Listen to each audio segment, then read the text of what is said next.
I couldn't let on. Knees bent, facing the ground. Nothing but shame and thinly veiled frowns. I taste blood in my mouth, but in the words I couldn't let on. You must be really proud. Quivering legs, new stains on the ground. You made my lungs go out of my mind. I'm finding it all. My words turned into a cat. You blended it out. You did it. Yes, sir. All right. Alive and ready to go. Awesome. Well, ladies and gentlemen, please welcome to our very first debut episode of WWE Legends and Future Greats, where we will showcase the iconic stories behind some of our prestigious Roblox wrestlers in our community.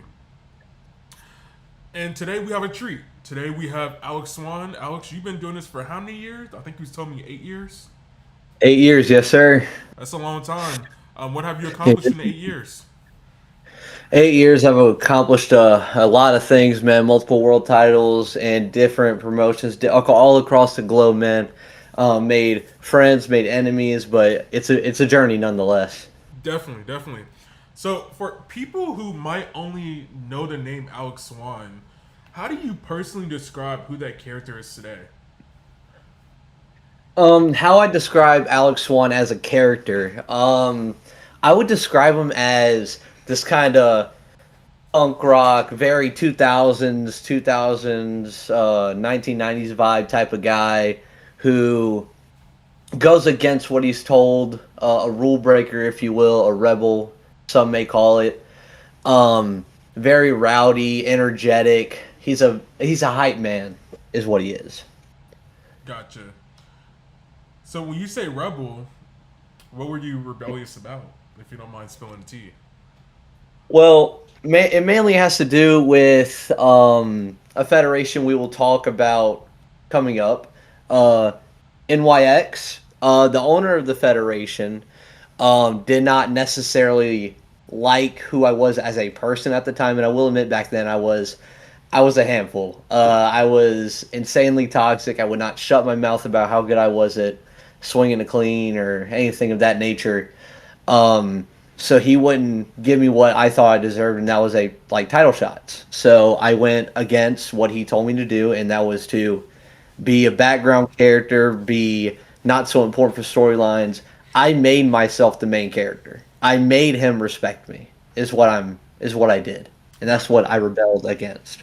Gotcha. We know earlier when we were kind of chit-chatting backstage, you were telling me some of the things that you do in real life. So when was the very first moment where you realized that pro wrestling was more than just a hobby for you? Whenever I won my first title is whenever I realized, hey, there's something here. Let's do a deep dive into this instead of, just scraping the ice off the top of the iceberg here. Let's dive into pro wrestling, see what all I can do, see if I can flesh out an actual character, how they do in reality, but bring it to Roblox, make it fun. Yeah, awesome. Well, let's go back a couple years. In fact, let's go back to 2018. Cleans. No character, just a username. Did you ever think that it could really turn into all this 6 years later? As a kid, I'm going to be so real. I was just playing those R2 WWE 2K18, 2K17 games. I was like, I love wrestling.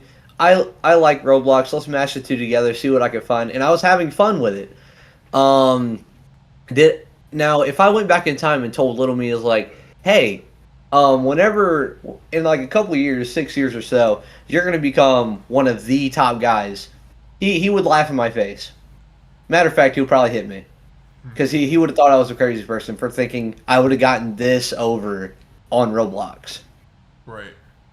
And as you're kind of mentioning almost like an identity crisis that you kind of went through, how did you feel about losing X4 from your name? And how did people view you? Or how did you even view yourself during that transition? XIV was a that wasn't just a username. That was actually a friend group I had in those 2K17, 2K18 games where I've lost contact with these guys ages ago because they all, left. They've dropped Pro Wrestling. They've dropped Discord. I don't even think they're on Roblox anymore. But whenever people started cutting off the XIV, I was like, whoa, this XIV isn't just a Roman numeral. It has meaning, sentimental meaning to me at the time. But how I viewed myself without the XIV was like a snake shedding its skin almost. It felt like I was reborn into a whole new character, into a whole new body. I was not XIV. I was just Alex Swan. Yeah, I can definitely imagine how it feels to go through those character changes. And so let's fast forward just a little bit, right? So Uh-huh. you were the NYX Global Champion, right? You won it. How did that feel when you first won it, like a historical championship? What did that do to your confidence? That Speaking of that title, that was actually my first ever title outside of any 2K game. That was just my first Pro Wrestling Federation title, and it felt amazing. Like I won it, not necessarily dominant fashion. If I do recall, it was about 5-3 or 5-4. So it was a very close match. I'll tell you, behind the screen, I was nervous out of my mind. I was shaking. I was like, oh my God, what if I lose? What if I lose? Am I ever going to get this opportunity again? But I didn't lose. Um, what that win did for me, it that's whenever again I realized like, hey, you're good at what you do. Let's do more of it. Let's be great at this. Let's not quit at just one title. You know what I mean? Yeah. So once you kind of realized that, I mean, obviously at that point, first title, you obviously kind of thought that you were the stuff, right? So Yeah, you were the centerpiece, right? yeah, I'd say so. And how did that feel? How did that feel to the other members of the roster? Did they kind of view you as like the Roman Reigns or the John Cena or The Rock, or were you still just another? Were you just another like Logan Paul who just had his moment, or even like a James Ellsworth? Um, I will say they didn't. Whenever I first won the belt, they were still saying like, "Oh no, he's trash at the game. He's new. He doesn't know what he's doing. Whoever his next challenger is gonna easily topple this guy." And that's the thing. Whenever you win a belt in federations like that, or just cleans in general, whenever you win the belt and people know that like, hey, this guy isn't necessarily as good as he preaches, they're gonna call you out on it. They're gonna say, hey, I know I can beat you. You're not the top guy. I am. And that's whenever you got to learn how to stand on 10 toes. That's when you got to learn to stand on what you believe in yourself. You know what I'm saying?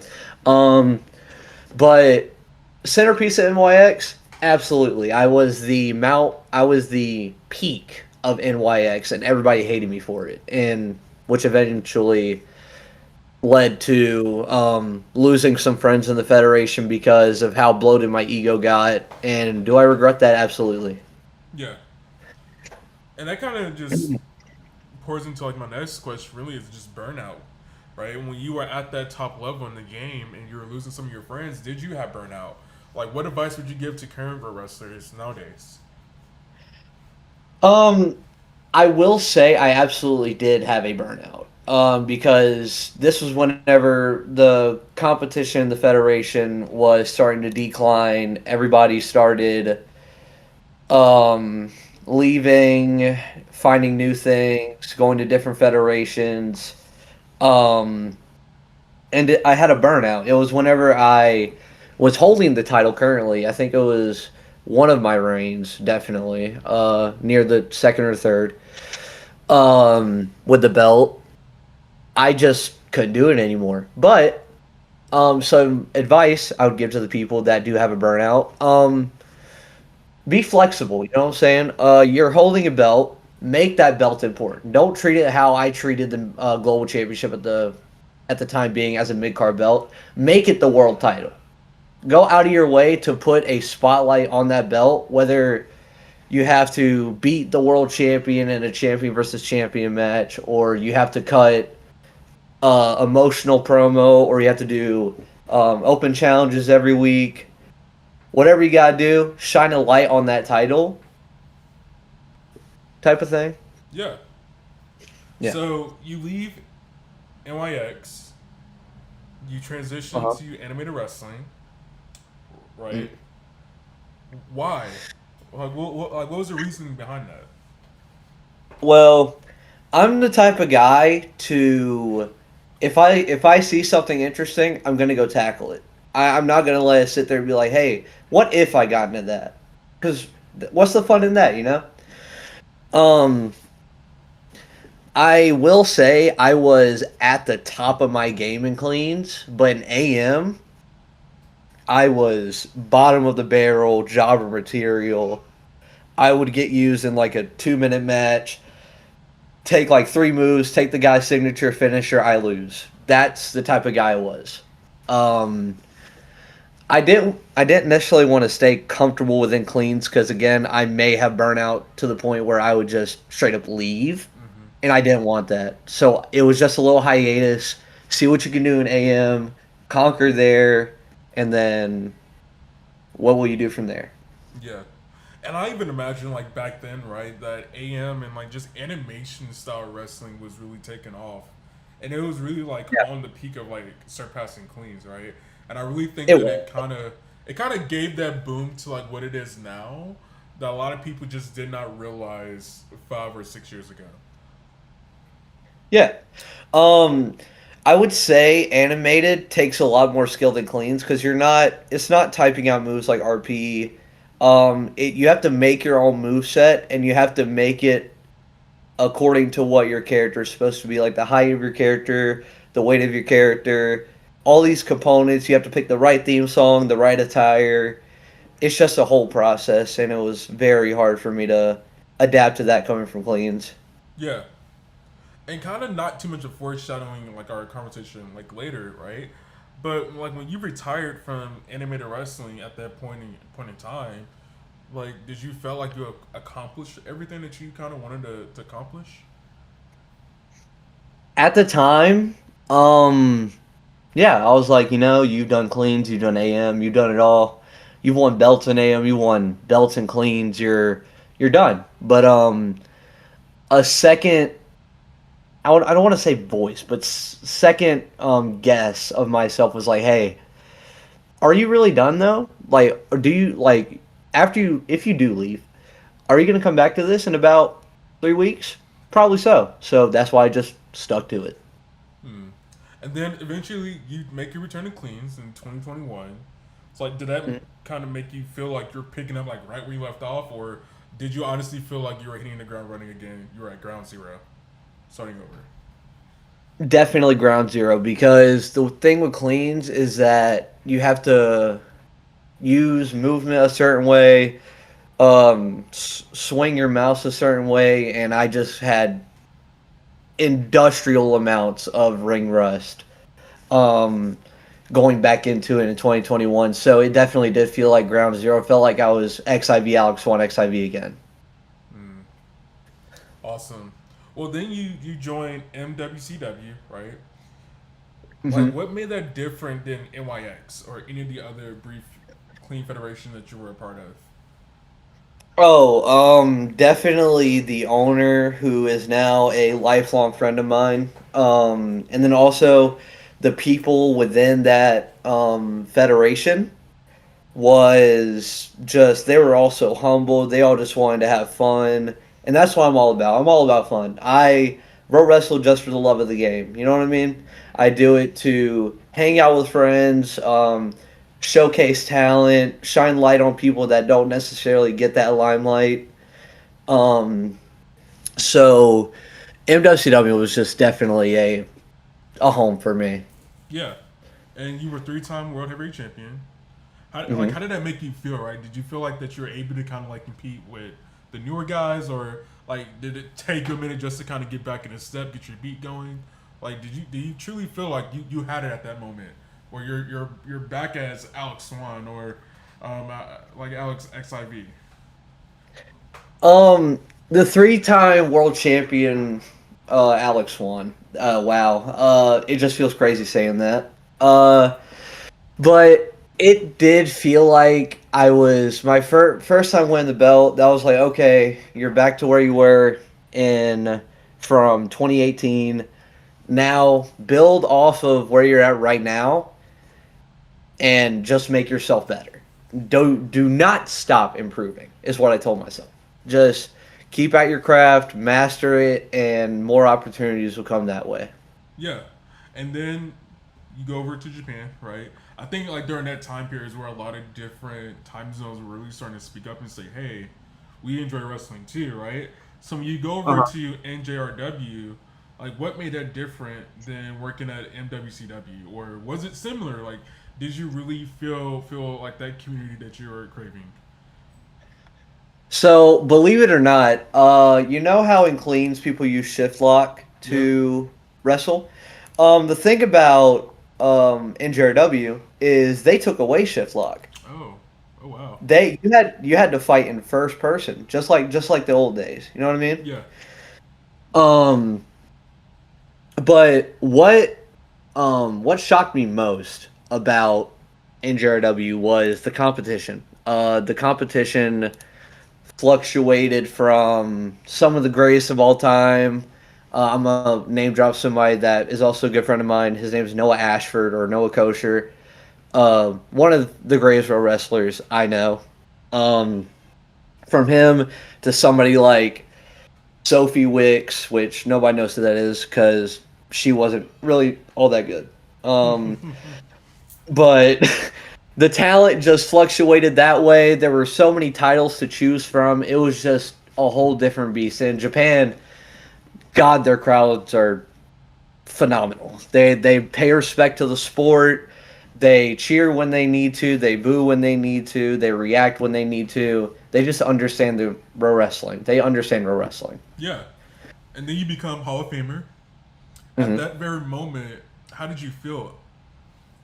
I felt on top of the world because with the Hall of Fame, I had the championship lineup of a one-time and final junior heavyweight champion, a one-time and second longest reigning Intercontinental champion, a one-time world heavyweight champion, and a four-time tag team champion. Wow.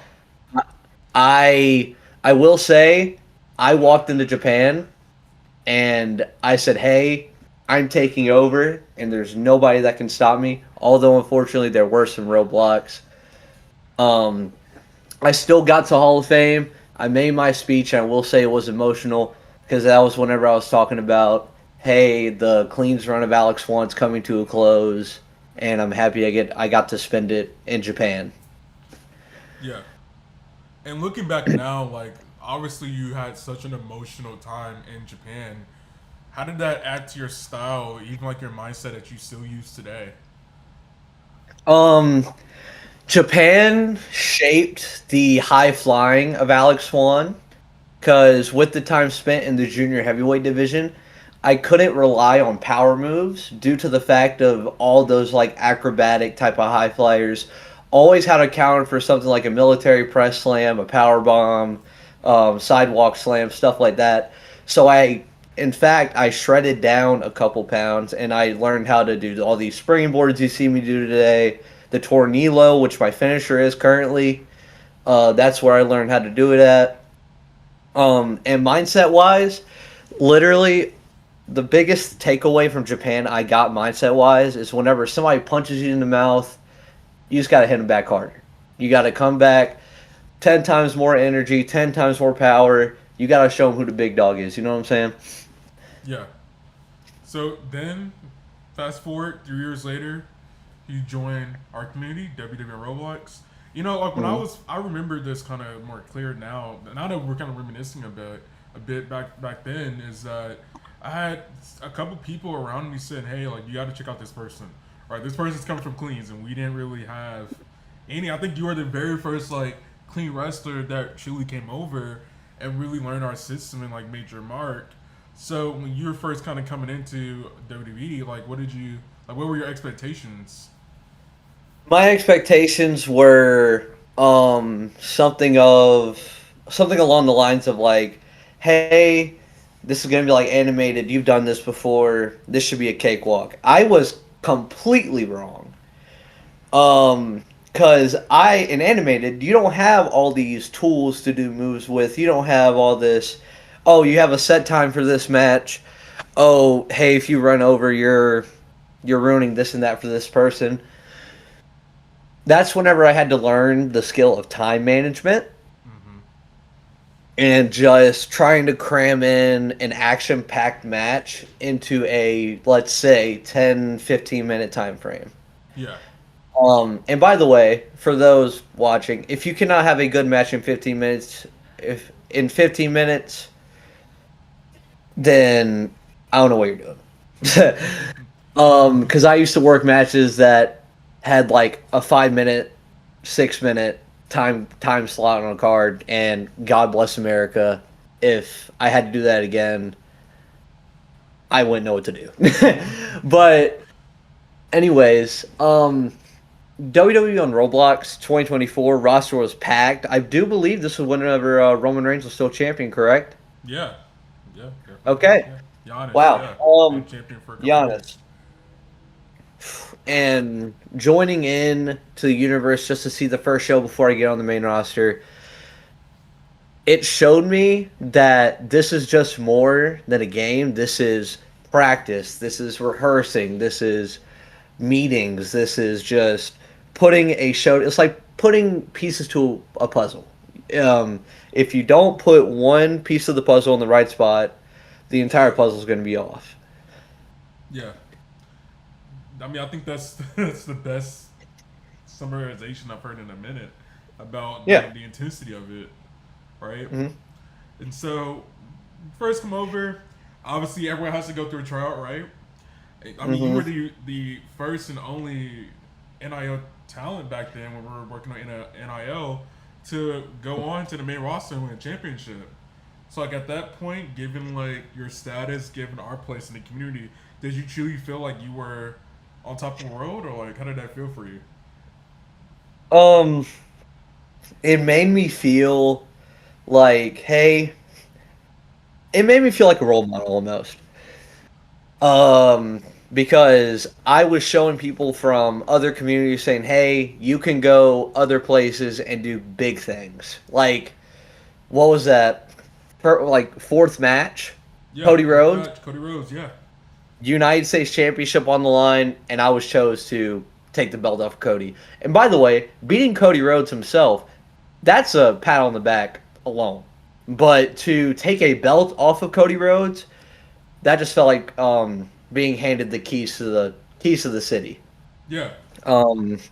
But yeah, just big feelings. I was a little emotional after the match because I was like, dude, you did a lot in cleans, did a lot in animated, then you come to a realm where you have no idea what's going on. You learn it quickly, and some will say faster than others. And then just proceed to take a couple losses, and then on my first pay-per-view with the company, take a belt off Cody Rhodes. It felt amazing. Yeah, yeah, definitely. And even like with that, I mean, it was a short reign, of course, right? But you had so many people rallying around you. You were like the very first custom superstar to become U.S. champion. And I mean, back then, even now, it's like it's pretty scarce for us to get a custom superstar, right? So when you had all those people connecting with you, why did you truly think that was the case? Because people in like 2024 or even before that, I would say kind of lack creativity. In a way of creating a gimmick, being able to take a character from a 2D standpoint, like completely flattened out, nothing to him, and be able to create that character into a actual fleshed out human being. That I feel like that's a lost art almost. People always bank on like, hey, I'm gonna take this from this superstar, this from this superstar, this from superstar, and I'm gonna put it all into one person. That's not a custom. That's just Um, I would say you have Shawn Michaels. Some guy who wants the moveset Shawn Michaels, entrance of AJ Styles, and finisher, let's just say Braun Breaker. That's not going to work out at all Yeah. because you're combining a technical high flyer with another technical high flyer. That'll work, but then you bring in a powerhouse like Braun Breaker, who is athletic, powerful, can hit a moonsault whenever. It's just not a good blend. So that's a reason why I think a custom was very rare in WWE on Roblox. It's because people lack the creativity of being able to actually make a new character instead of just pulling it from inspirations. Honestly, I think we need to frame that on the wall as a quote. I think that truly sums it up. And so, Yeah. dark chapter of your life, you literally disappeared from everything. You even left us, right? What was that hmm period like for you mentally? Um, it was something. I've never been in that situation. I never knew. I didn't know how to handle it. Um, like just imagine, right? One weekend, you're having fun, you're getting excited for the next Raw. You have a cleans match that same day. You're about to go out, have your match, and I believe that same day I was having a world title match at a federation called SSW.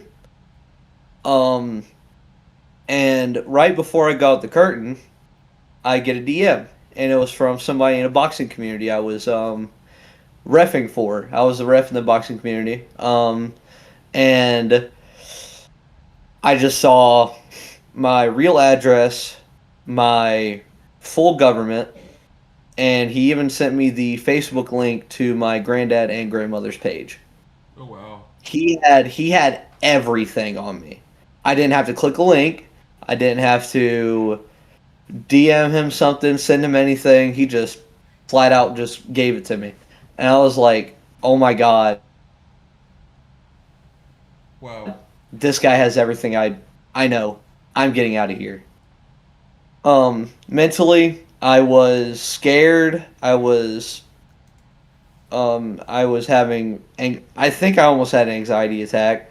It might be a little extreme, but that is what it felt like. So I just left all my servers, deactivated my account, and I took a break from anything Roblox, anything Discord, anything online. Did not touch it. Yeah.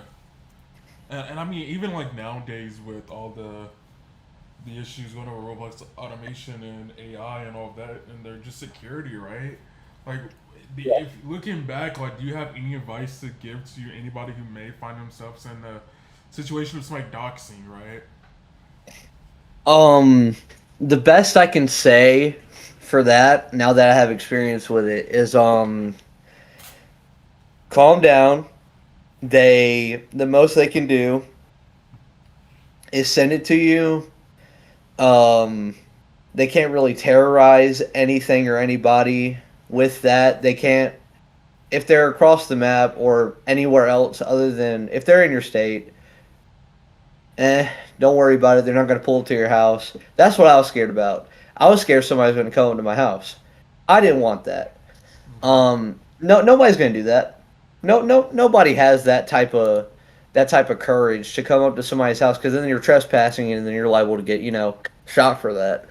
So really, take deep breaths, calm down, address the situation with the guy, ask questions, interact with him, try to lower the intensity of the situation, and if it's not lowering it at all, if he's applying pressure, block button exists for a reason.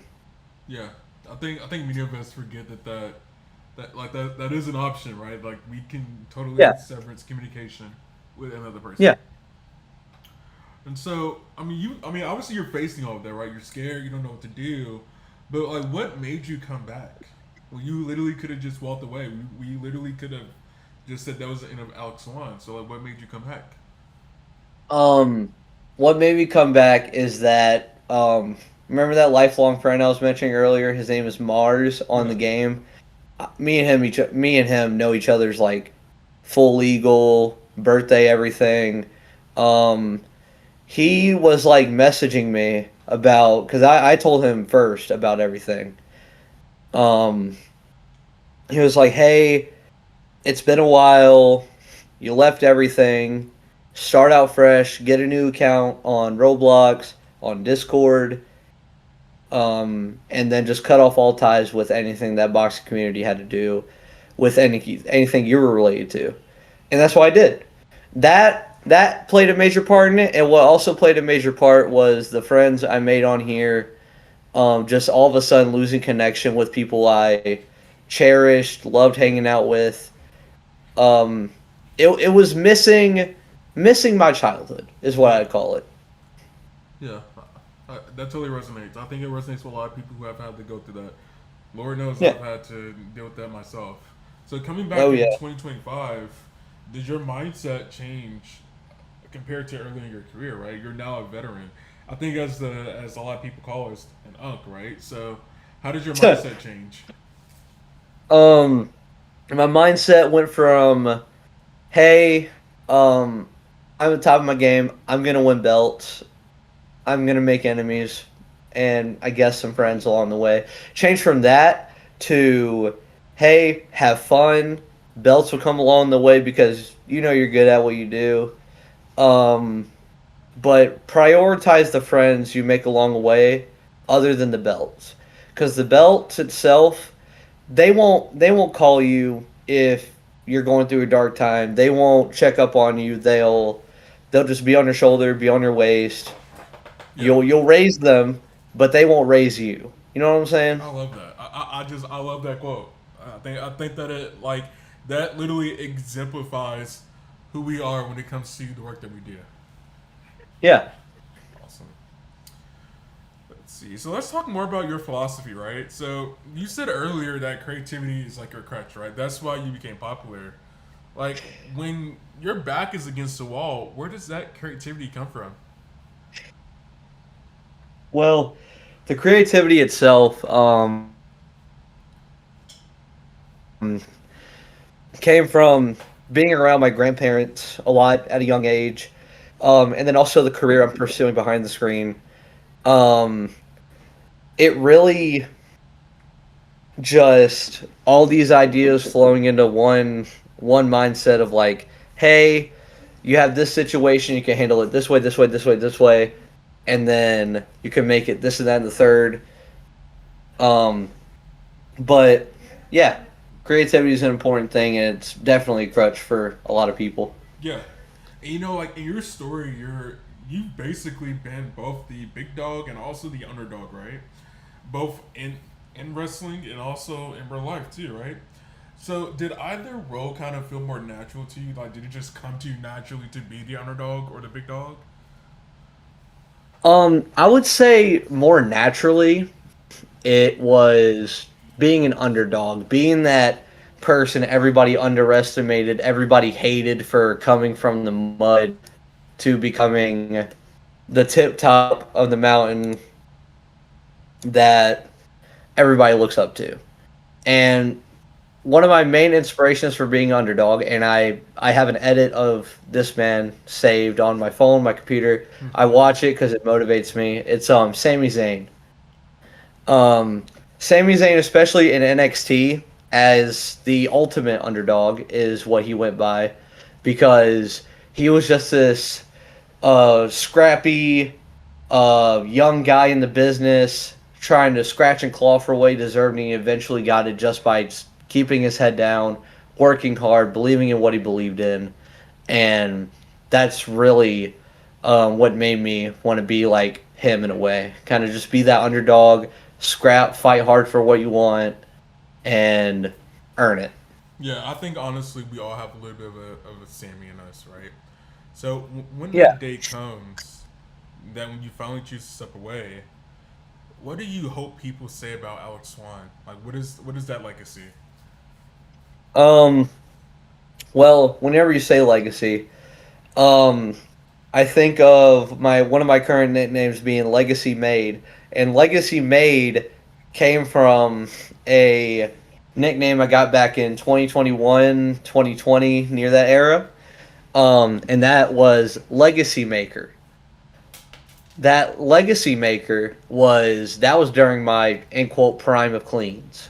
Yeah. That was whenever I was going around all the way around the globe, winning belts, cutting amazing promos. Some could tell you, um, just being that beacon of, hey, I came from this kid in 2018. Now I'm here. I'm basically now at 2021. I'm around 15, 16, somewhere around there. 14, 15, 16. Um, I'm doing this at all a young age, and most of the people I'm going against are these grown folk who have no business trying to take this game so personally, and I'm just having fun with it, and I'm beating them doing it. So why not keep going? Yeah. Burn a path for those who look up to you, and just keep doing what you do. And what do I hope people say about Alex Swan? I hope they say, man, that Alex Swan guy, I wish. I don't want them to say to be like him. I don't want anybody to be like somebody else because then you're not your own person. You're wearing a mask. I want them to say, this guy did great. He paved the way for multiple people. This guy was a light I could look up to if I am in a dark tunnel. Yeah. I think honestly, looking back over the past 8 years, many people could. I think there's an Alex Swan in everybody, right? Yeah, I mean, you have the charisma, you have the drive, that grit. That a lot of people they have initially, but then they burn out, right? And so, yeah, honestly, Alex, hearing your story tonight, it just reminds me of why this space means so much. It doesn't matter if absolutely. you win or lose, right? Yeah, Even like when you had to disappear, right? And you came back. I mean, your journey proves that legacies aren't built in a straight line.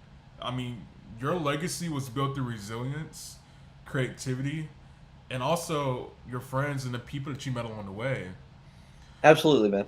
And I definitely hope that people didn't just take this as of like what's your bio, so to speak. I really hope people took this as this wasn't just a conversation about championships or the moments in your career. It was really about growth, survival, and finding your way back when everything goes quiet. And I think that's something that all of our community members right now can relate to. And so, as we kind of close this out, guys, remember that no matter where you are in your own journey, when your back's against the wall and you're out of ideas, creativity will always find a way forward. And I think Alex truly has proven that over the course of 8 years. Wow, 8 years. That's a long time, Alex. It is, man. Yeah. And From I, an 11-year-old kid to an 18-year-old young man, it's been a journey, absolutely, and I'm happy I was able to spend it with people here, people in cleans, people in animated I met. It's just been fun. yeah. Yeah, and I look forward to seeing what else kind of comes down your way, right? I think you have a couple of people that you may have some beef with here, but and it may turn into a Mm. WrestleMania match. But I'm definitely looking forward to seeing what is the rest of your career looks for. Like, what's that ending chapter, right? And Yes, so, sir. Alex, I just want to say thank you for sharing your story, and to everyone listening. Again, this is our debut episode of this series that we're doing, and I will see you guys next week. Thank you, guys.